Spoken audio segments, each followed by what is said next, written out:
You muted Pixel. It did a double thing of where it played it again. I don't know if it played it for everybody else. No, it didn't. Okay, so that was just me. Sorry, technical difficulties. Hello, everybody. Welcome again to Mad Men with a Box. Episode 52 of our live show. And this week, we've got some good things. But before we get into that, let's meet my co-host, Chris. Hello. Cyber Australian here.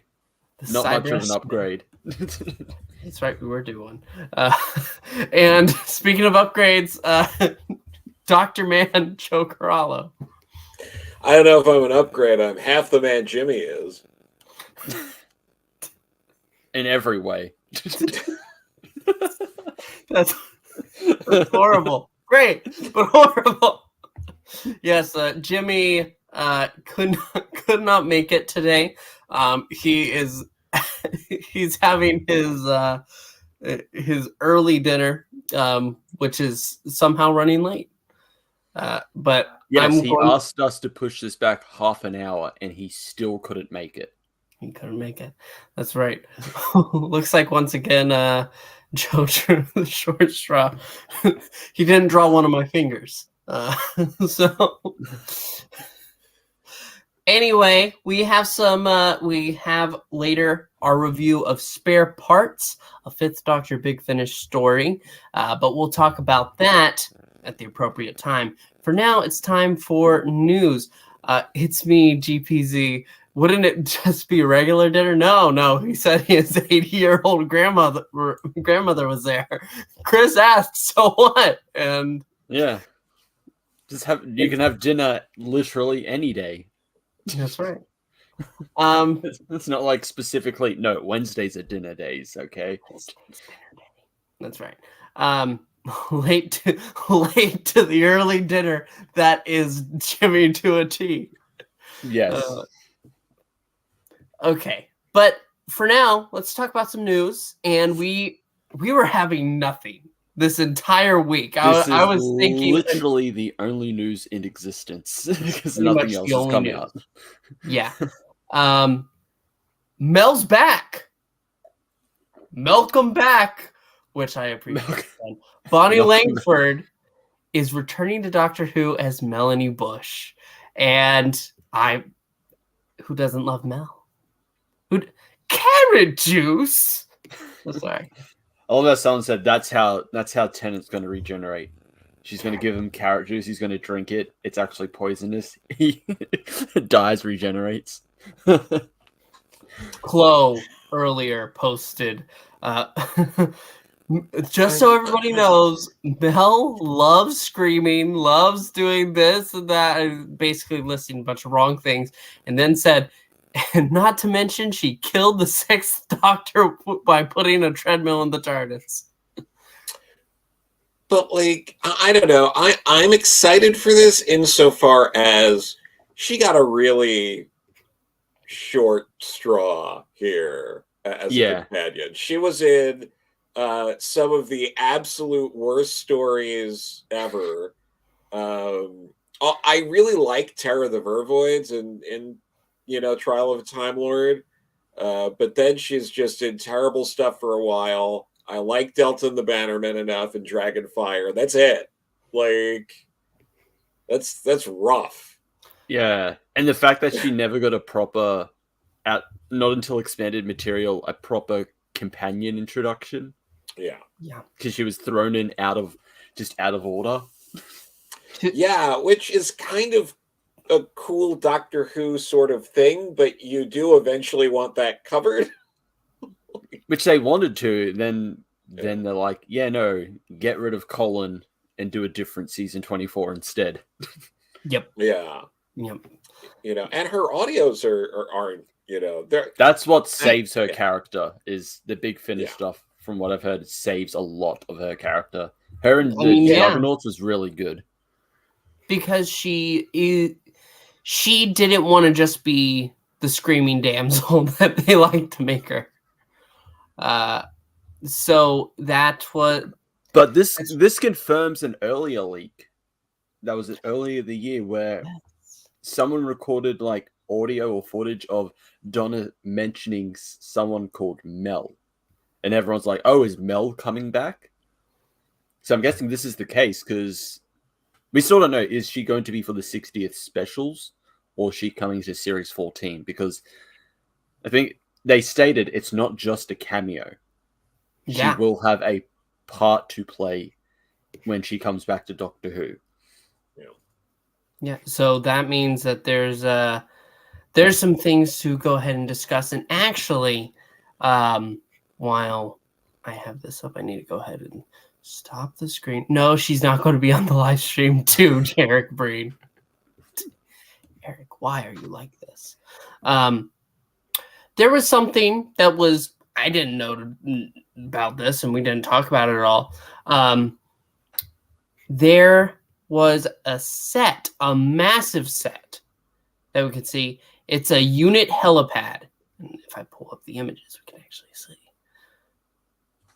Oh, it was made on Google Images. I didn't even notice that. But if it will load. Sorry, my internet today is not having it. You can see the unit logo. You can see the H on the helipad. And if we look back at that photo, we can see. When you got it up, yeah, Mel was in Power of the Doctors, just a cameo for the companion group, which just raised more questions because if you haven't listened to Big Finish or read the novels, you're like, okay, how is Mel in this time and also on Earth? Because if you've only watched the TV show, she just went traveling with Glitz. Like, somewhere in the future. I forgot that. So if you only watch the show and then you see her again in Power of the Doctor, you're like, hang on. How is she there? Not even just why is she there, how is she there? Good question. Especially on the set that she's on right now. That helipad that I just showed, it is a unit helipad. Which a lot of people are thinking maybe because we do have we had the news of that there's going to be a unit spin-off that maybe she's attached to it. Maybe this is essentially the backdoor pilot for the unit special. Oh, wow. Wait, so she'd be leading unit? No, it'd be Kate because Kate's going to be in it.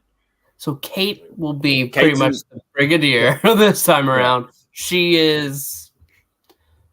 Well, in the Juggernauts, when we listened to that, we got to see her actually take on a full-on role in a colony. So it's not out of the question. Yeah. We are ignoring that she also appeared in Dimensions in Time. Everybody ignores that. Everybody ignores that. The only thing though that's worth it is Colin Baker meeting the Brigadier in person. Because I think that's the only time that ever happened like on screen. Yeah. Like we got that in what's the one that I just listened to? Spectre of Lanyon Moor. Yes. Yeah, there was that's no way right. I was going to remember that name. Yeah. Oh, thank you. They need to bring Perry back. She got done dirty. Which Perry? That's all I'm going to say. Perry the Platypus? Which Perry? Because then that's another companion who has like a complicated history. Because they decided of the Brown. Yeah, they decided after Trial of a Time Lord, no, there are multiple Perrys because they kept changing the outcome. So I'm like, yeah, which Perry are they going to bring back? Or will they actually just acknowledge it? Yeah. I think Perry's done. I think there's no more Perry. You could do it justice. She just randomly one of them randomly decided, I'm going to marry Brian Blessed. Just, I mean, who just- wouldn't? yeah. I mean, sexiest man alive. Who wouldn't? That's right. He is so charismatic, though. I mean, oh my God, he should have been the Doctor after Colin Baker. Like, that would have been great. To be fair, he was one of a million that were reported to be at least the 8th Doctor or rumored 9th Doctor. So where's Perry? Well, yeah, there's the one that's living with Brian Blessed's character. There's the original one that died. Yeah. There's also another random one. I think that was just maybe living on Earth, I think. The one that lived... Then there was another one that lived with the Brian Blessed character and then rejoined the 6th Doctor, which is the Big Finish stuff. So, take your pick. Any of them. Where are they? Pick a Perry, any Perry. And they still... And even with that confusion, she doesn't have a proper companion exit. Yeah. Oh, that's funny. That's really funny. Yeah, where's Nardole? Bring Nardole back.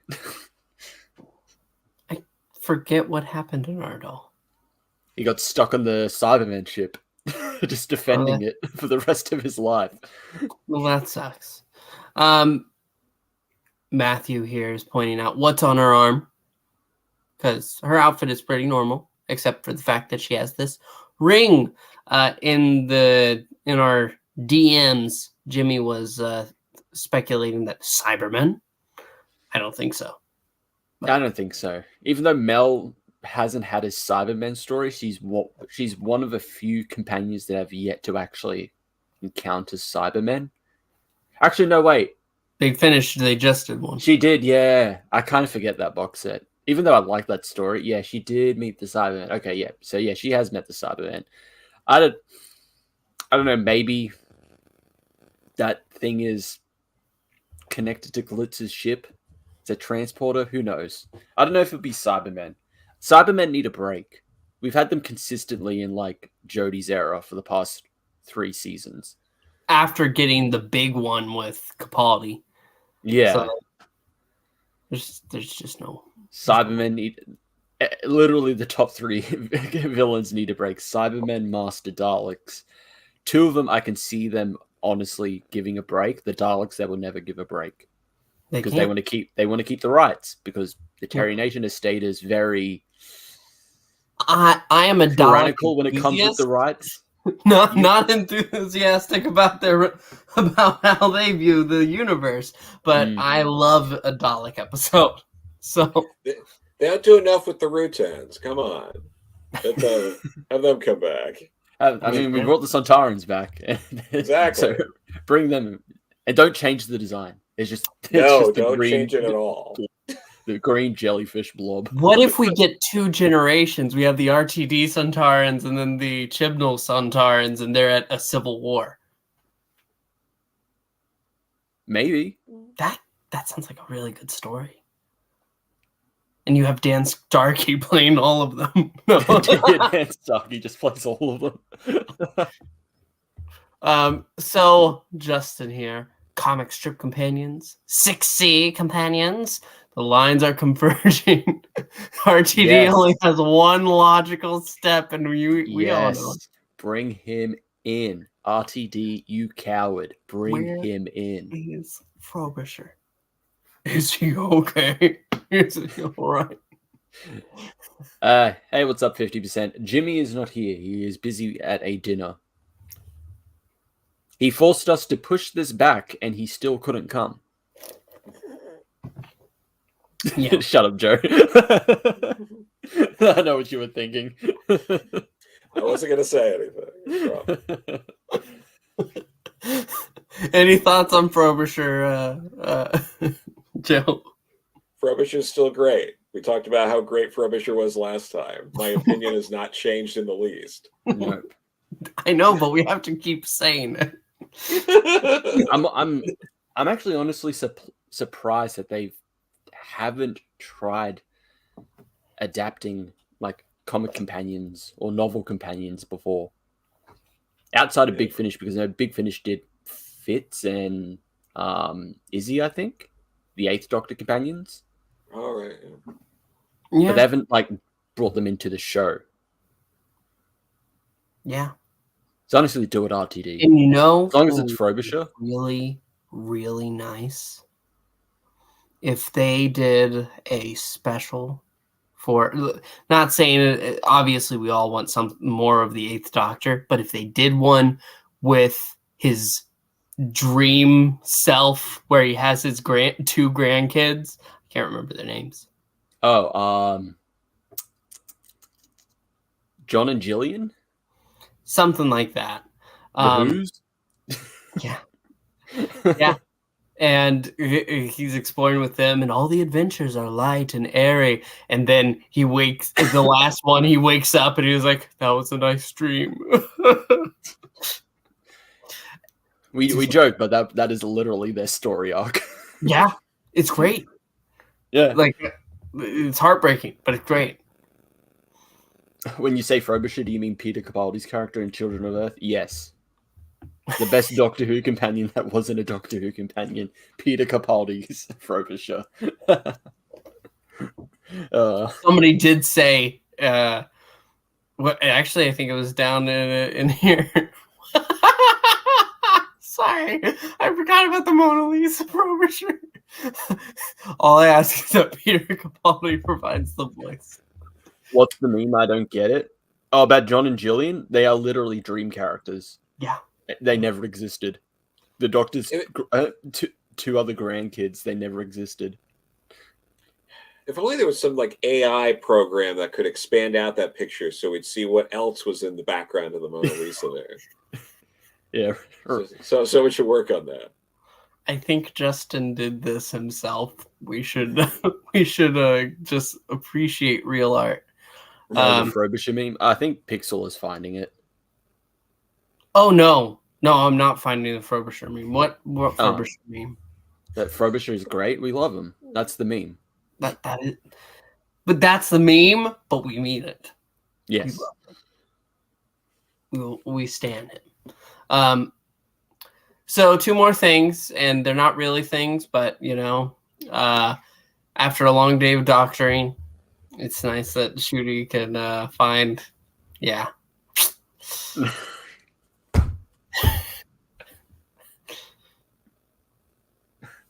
Shooty.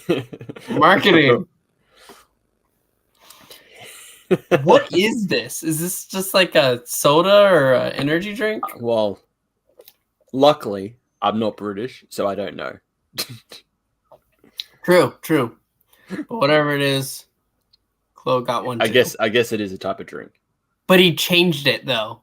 Yeah, he did change it. I think he realized after a long day of working. Yeah. Oh, unfortunate. Shooty's the first Doctor to use social media effective. Yes. Yep. After a long day. Actually, no. Second.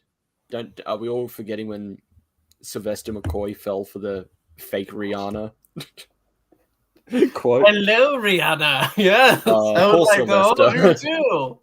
Wait. That was definitely someone on his PR team. He's like, look, the actual Rihanna likes you. And he's like, oh, should I do a video for it?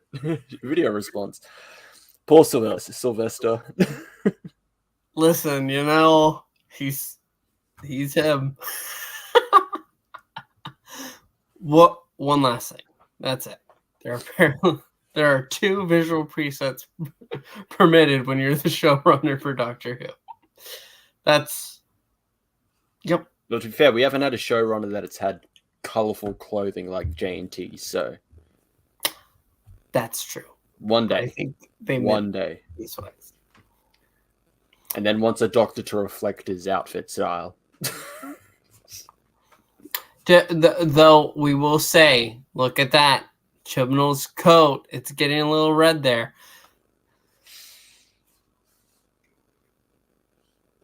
No. No. Why does J&T look like he has a mirrored face filter on? I don't know. That's just how he really looks. How much longer would Russell T Davies have to be showrunner for to have a longer tenure than JNT, because JNT's was the longest, right? I'm remembering that correctly by like. I think so. Yeah. Yeah, He by got like a he good got on. amount. What was it? He got on at the end of Tom Yeah. Baker, and To he was there till the Right. end of the classic series. Yeah, I think he probably was. He had to be. But if you talk about his time with the show, he's been there since the start, I think, wasn't he? Yeah, he was there a with long Hartnell. time. Yeah, working his way up. But became but showrunner. Then he wanted to leave, and they're like, "Nope, you're stuck in here. You have to sail this. You have to write this ship all the way to the end." Even though it's like, "Yeah, I want to go. This was the whole point of me doing season 24. I'll do this, and you let me leave." Then they said, "No, we don't want you to leave," which is weird because they wanted him to go. The BBC is so weird back then. 70-year-old Doctor Who fans in 2080 getting excited for RTD42.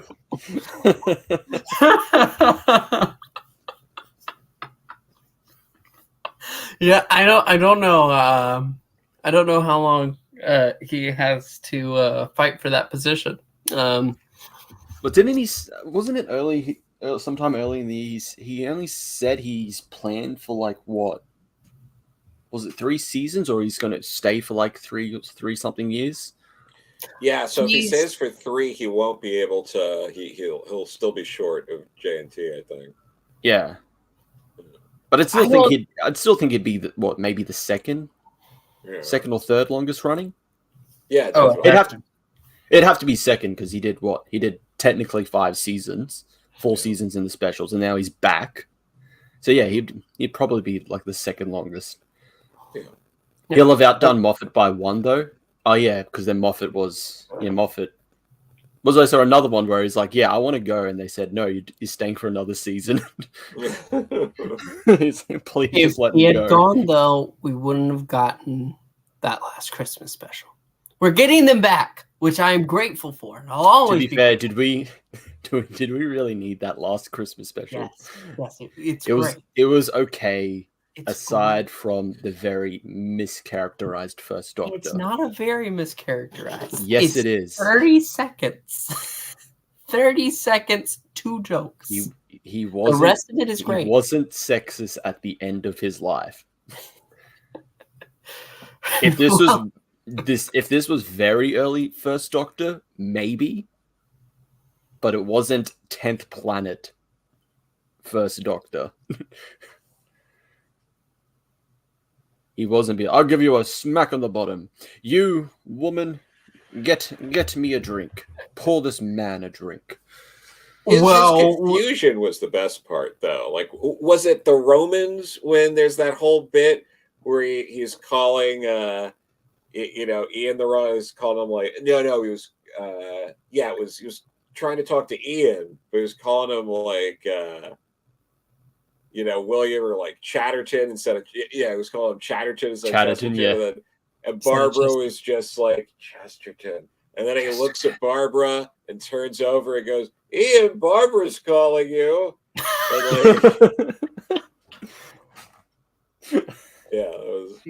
That's very Hartnell.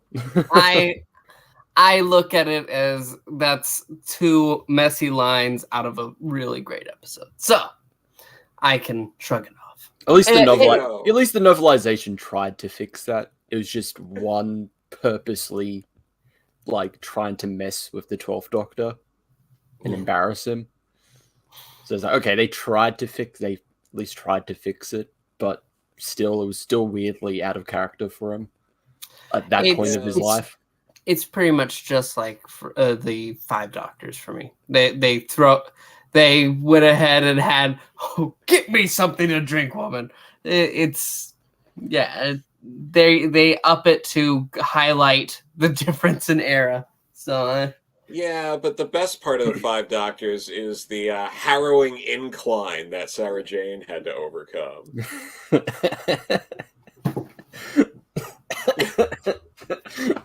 Yeah. I disagree. It's me because Christmas specials are pretty much one of my favorite traditions. So I will fight for them. I will fight for all of I'm them. happy with Christmas specials. I just wouldn't put Twice Upon a Time as one of the best.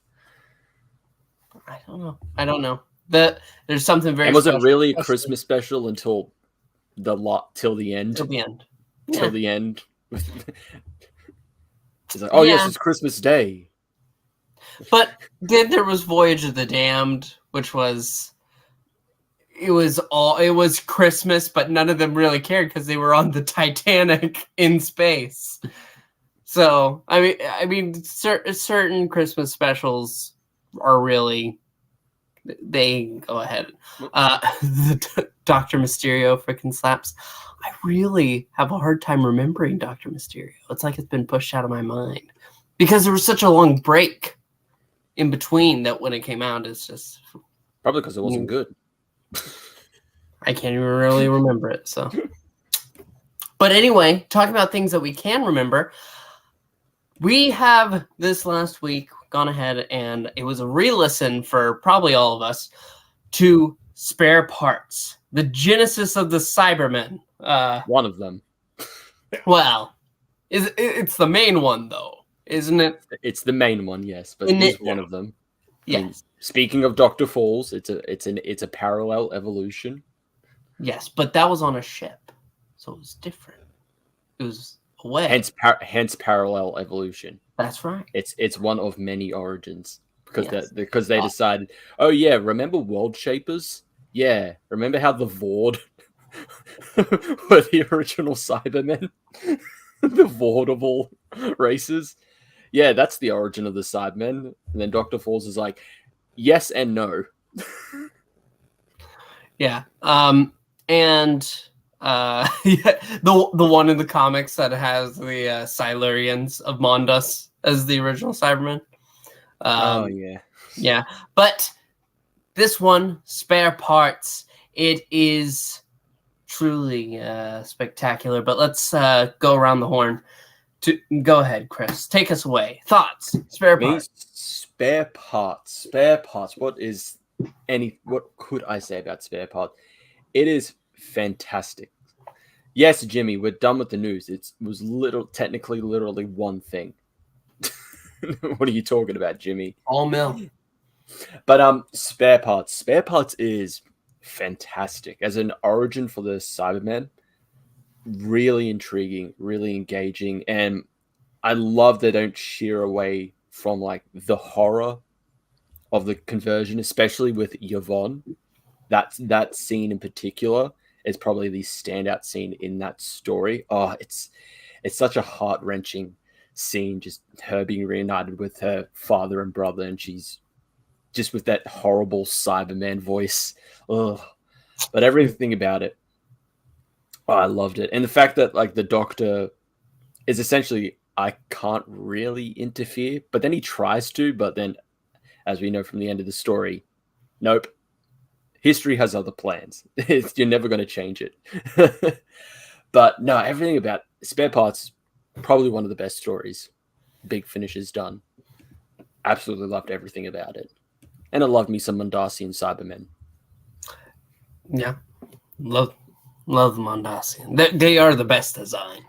They're the closest you get to the human behind the mask. Joe? Yeah. No, I agree. I mean, 10th Planet and all that, one of the best parts was the open mouth and then the, they'd talk and stuff like that. It was the so creepy, like AI, like essentially if you just fed a robot words and it would say it in a sentence, just not properly. Yeah. Yeah. Yeah, no, it's so creepy. Again, also written by Mark Platt, who did Ghostlight, which is one of my favorite Sylvester McCoy stories. Yes. So that's always great too. Yeah, exactly. Everything's really creepy. They don't shy away from it. It feels like it would be a really like I don't know, probably be like a mature rated episode if something like this aired. Like I don't know if they it's using the format in a way that you couldn't on TV because it would be too gruesome, you know. And like with their Yvonne, and they find her like you're talking about the whole thing, like, oh, you're so like tall, like going really into like all of the disfiguring they do to someone to make them into a Cyberman. Yeah, and, even the grave robbing. Yeah, really bad stealing corpses to make Cybermen. Yeah, which is like really creepy. It's like, oh yeah, we're not only just using actual just living people that are volunteering for something they think is something else, but like we're also just digging up dead people to continue our existence. Now, as like the Cyberplanet says, we will survive. Yeah, through any means. And all the propaganda in the beginning and these other things, like those bits are really well done. You know, Thomas Dodd as a character is really great. The whole bit where you know, some of it's like, you know, you can't really say off screen, but like off audio of like, you know, he promised me one of his hearts, and like that whole bit was great. Seeing him at the end, and you know, Peter Davis as the doctor just being like the Thomas Dodd who I couldn't trust was infinitely preferable to this one. To the Cyberman one, yeah. Yeah, like all of that stuff. It's so great. This is the first time I've listened to it since I've actually been to Trafalgar Square, so that was cool. I was like, oh, I know, I can actually see and picture. Okay, I get it now. so yeah, good stuff. Yeah, I agree. This was actually one of the first major Big Finish stories that I got to listen to when I got access to the app, because it was, one, on sale, and two, I had already heard this is a great audio. It's still one of the best that I've ever listened to. Mm-hmm. It's, I feel, leagues better than even Genesis of the Daleks, but as a Genesis story goes for a creature. Because the Cybermen, they feel so terrifying just because of how close they are to you. The human behind that. And when you get to know these characters and my daughter, what have they done to you? You get to tap into the emotion, and it's just executed well. You're right. I don't think I could see it on TV because of how, one, gruesome it is, but also how Five is in this story. I really love it because he's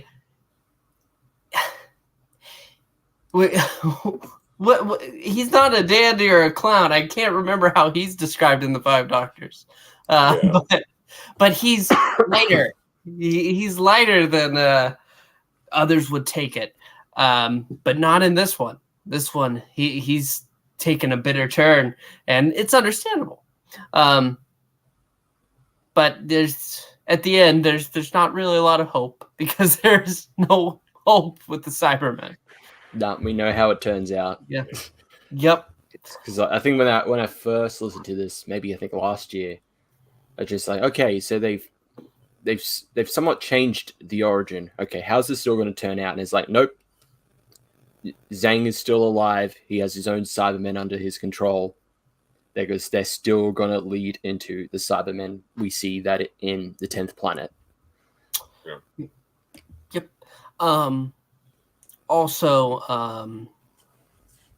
crap, I had something in my mind right then I was going to say. Also, the Sistermen. The one Sisterman in particular that when she realized too late. Oh, you are damaged. Oh no, I'm fine. Nope. She gets, upgraded with the rest, and that's don't you love a devastating story? It was a more like, I don't want to say it was more subtle, because I wouldn't consider this story particularly subtle.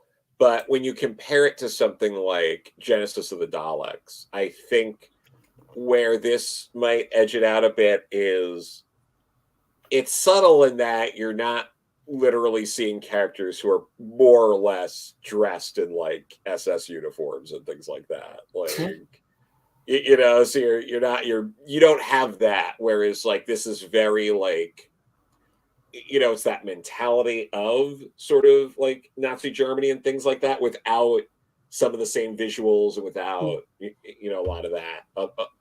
So it's like it makes it a little more believable. I think that it can happen anywhere and it's not specifically just a metaphor for that. Yeah. Also, when you think about their society, Chris, we're listening to the 11th Doctor Chronicles right now. He has a companion, Valerie. Is that her name? Yeah, Valerie. And in their society, they upgrade themselves all the time. They use mechanical parts and they go ahead. Oh, well, this is my new attachment.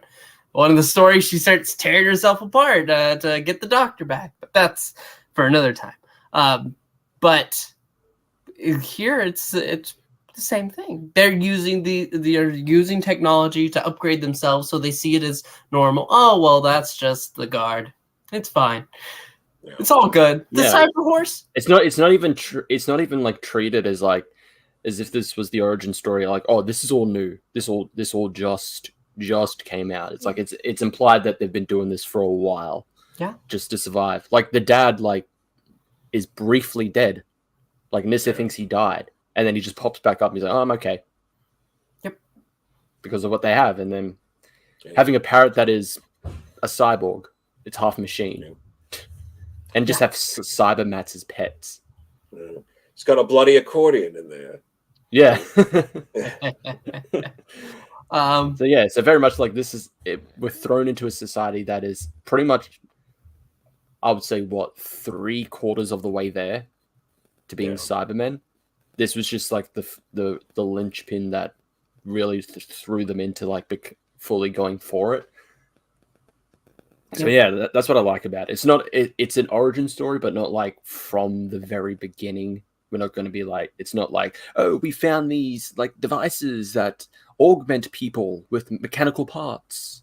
It's like, no, this is like, we're almost 100% there to like Cybermen. We're not going from the very, very beginning. We don't need the entire origin story of Mondas and then finding this equipment or creating the equipment. We don't really need all of that. Like, we just need we're close to the finale. We're close to how they are in the 10th planet. Yeah. Like the final vestiges of humanity on Mondas. That's what we get. And that's what I like, because it's so weird whenever they treat Cybermen as alien and they're technically not. Oh. Yeah. They're humans. I mean, technically, as Mondasians, you could say are aliens, but they are humans. They're just on a twin planet. Yeah, it works occasionally, like in The Invasion. I think it's just a really good story. But yeah, I mean... It depends on Cybermen. Because depending on the different faction of Cybermen, there are ones that are, they are alien. So, like, the Tomb of the Cybermen ones are alien, because they're from Telos. But then you have ones that are definitely from humans or Mondasians, but they still treat them as alien. Like, oh, they're alien invaders. It's like, yes and no. It's kind of your fifth cousin. You're kind of related to them. Which is always why I always like the Mondasian. The Mondasian design is peak. It really goes into the body horror of like, they might be robotic, but you can still see the person, humanity in them, the human that they were, with the creepy face, the gloves that look like skin. It's never been topped.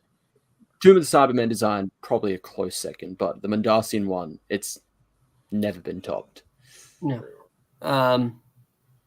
It's also why I loved the one Ninth Doctor story with the Brigadier, where the Cybermen were rising from the lake, and they were already taking over people, and they had their own colony that's set up there, which is kind of weird, but that's another matter. Yeah, but it reminds you how close they are to. They are just humans. They're Mondas humans, but they're still humans. Yes. But I guess that's pretty much it. So it's time for rankings. You got a number for me? Ooh. Probably. I know this is a great story, but I feel like 10 might be too much for it. Like, I love this story. I love it, but I don't know if I would say it is a 10 out of 10.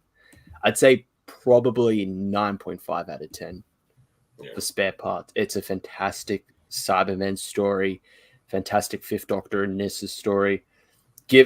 I think, the perfect choice of companions when it comes to dealing with the Cybermen because of their history with Earthshock and Adric and all that. Like, I don't know if you could I don't know if there's any, maybe if you threw Tegan in, but I feel like just with Doctor and Nyssa, the dynamic works. You have Nyssa, yes, she having been affected by the Cybermen, wants to stay and help prevent it, but the Doctor, also affected by the Cybermen, but knows their history, and he kind of wants to, but history has to happen. Yep. So I think that's the perfect choice of Doctor and companion with this kind of Cybermen story. 9.5 out of 10. Absolutely love Spare Parts. Yeah. All right. Yo, Joe. Yeah. No, I think I have to do the same. 9.5. It is absolutely fantastic. Easily one of the best, Peter Davis's stories, one of the best Big Finish stories, like, one of the best Cybermen stories. Oh yeah, like easily, yeah.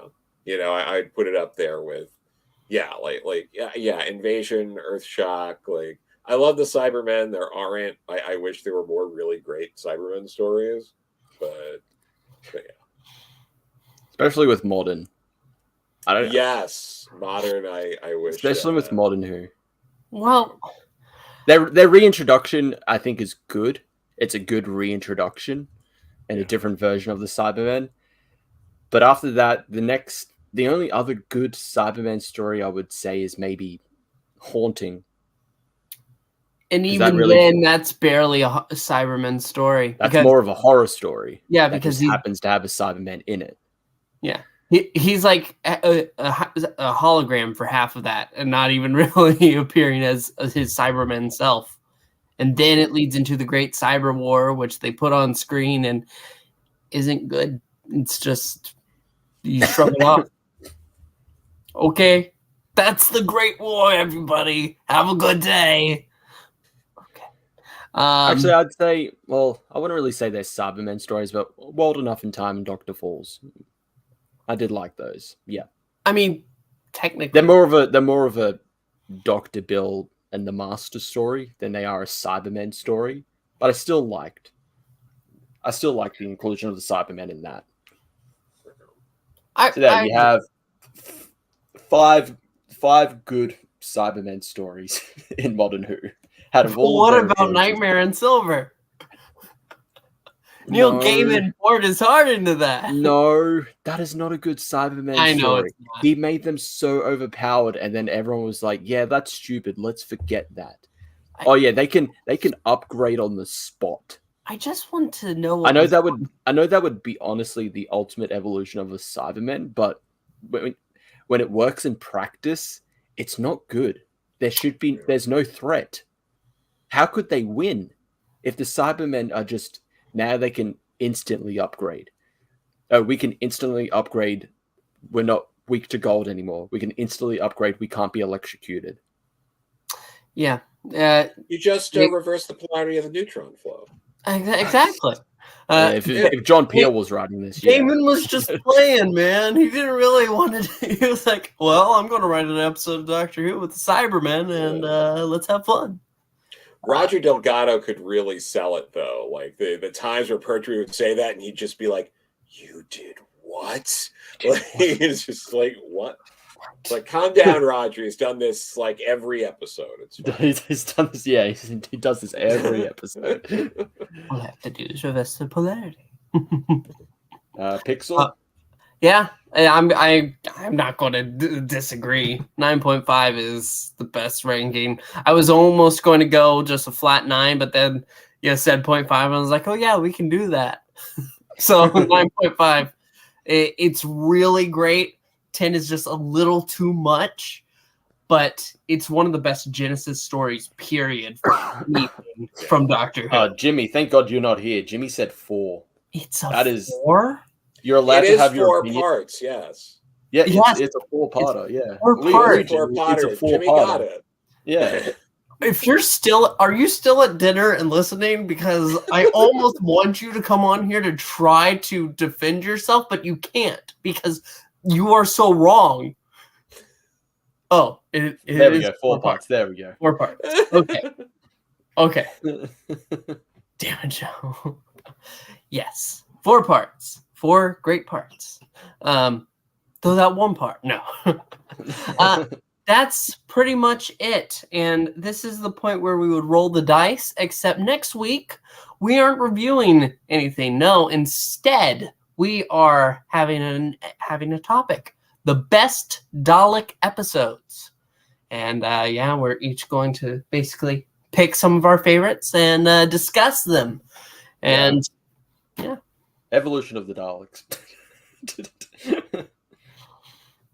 Victory of the Daleks. Victory of the Daleks. You know, They I love did when the the new Daleks paint were, job. I love when the Daleks were on the British side for maybe a bit. Well, I mean, it's not their first time doing it. Eve of the Daleks. Nah. Excited to hear no one say Destiny of the Daleks. Because no one's picking Destiny of the Daleks. No one. The only contribution that brings is 1, we get Romana 2, and Davros is back somehow. That's back. A lot of Dalek stories. Yeah, that really is like. But this is the one where it's like, yeah, I'm not buying it. You really kind of pulled it out of your ass. He was clearly shot by them in Genesis. Oh no, I actually was on life support the entire time. I'm okay. Sure. 'Tis only a flesh wound. It would have made more sense if he just built in like, oh yeah, their death rays can't affect me because I built that into their system. They can't kill their creator. See, that would have been more acceptable than, oh yeah, life support. Yeah. My chair. So now we have a way to survive Dalek death rays. Just be on life support. See, we would have had. See, the Time Lords would have won the Time War if they knew that. Just give every Time Lord life support. There we go. War over. Doctor doesn't have to make that decision. They don't really need life support. They have regeneration. Why don't they all just regenerate like the Doctor in the new series and just... The Time Lords are easy to kill, though. You just give them a mind probe and they die. Yeah. Or you just get one of them to tell Rassilon, yeah, let's just stop, and he'll just kill you himself. Yeah. Yeah. Absolutely. Easy enough. Palpatine you. Yeah. James Bond will point a glove at you and you die. The glove of Rassilon. Yeah. Or shoot him twice. Yeah. Or shoot him no, that was actually an android. So that just deceives you. But no, shooting twice, apparently. I guess. I can be shot once. Is that why that was the problem, Chris? It wasn't that the Seventh Doctor got shot in the TV movie. It's that he took a second bullet. After that, it was over. First one you could take. Yeah. I can take one bullet, but if there's two... Jeez. It's over. Still Death the to the same thing because Daleks if you also kill him, sucks. yeah. You know? Yeah. Sarah Jane started really strong with Time Warrior, and then a lot of very middling John Pertwee happened. Yeah, unfortunately. and at least we got the entire episode chase scene in, what was it, part 2 of Planet of the Spiders, where it's just a chase scene. John, we know you're leaving, but we're going to give you some fucking cool-ass chase scenes, okay? You're going to love this shit. Start running. You're going to be there in Bessie, and then we're giving you the Who-mobile, and guess what? It flies. And all I could think was, dear God. God. The bloody Who-mobile. Thank God that hasn't come back. Everyone's just like, yeah, Bessie was his vehicle. He hasn't had any other vehicle before. Nobody wants to talk about that. Though, oddly enough, the story energy of the Master, or no, what am I even talking about? What was it? Of the Master? Terror of the Master. Terror? Yeah. The novel read by John Coleshaw. Fantastic. It's only 3 hours. It's very easy to listen to. He's great. But that's what he's working on. They have a would-be companion. She's great too. She does. But they're working on the Who-mobile. It's all nice. I'd go back and make sure he didn't. That's right. Yeah. But we're going on. We've made it to 51 minutes. It's time to wrap up. Thank you all so much for watching. Join us next week as we discuss the best of the Dalek episodes. Big Finish is not really going to get... We should do an honorable mention, maybe. We'll see. A Jubilee, if you will. Yeah. Oh, Jubilee would just... If we included every Dalek story, Jubilee would probably be number 1. Or at least in the top 3. Yeah. Jubilee is really fucking good. It's really good. It's really good. I can see why Robert Shearman was like, yeah, let me just do it again for series 1. Let me just do it again. You too. But that's it. Thank you so much. We'll see you next time. Allons-y.